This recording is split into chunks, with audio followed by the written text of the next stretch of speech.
Present ట్రెండింగ్లో ఉన్న topic egg is dangerous అని. అది ఎంతవరకు నిజమో ఈ వీడియోలో తెలుసుకుందాం. అసలు ఎగ్లో ఏమేమి ఉంటాయి?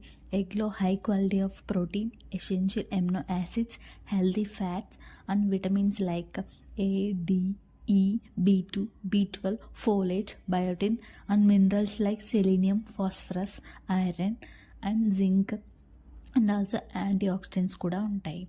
ఇన్ని ఉన్న ఎగ్ ఎలా డేంజరస్ అవుతుంది అండ్ ఇది ఒక ఫేక్ న్యూస్ అండ్ అందరూ ఈ ఫేక్ న్యూస్ని ట్రెండ్ చేస్తున్నారు. ఇలా డేంజరస్ అయితే ఎఫ్ఎస్ఎస్ఐ చెప్తుంది కదా ఎగ్ తినొద్దు అని. సో ఇది అంతా వదిలేసి హ్యాపీగా ఎగ్ తినండి అండ్ నేను ఒక ఫోటో పెడతా, చదువుకోండి.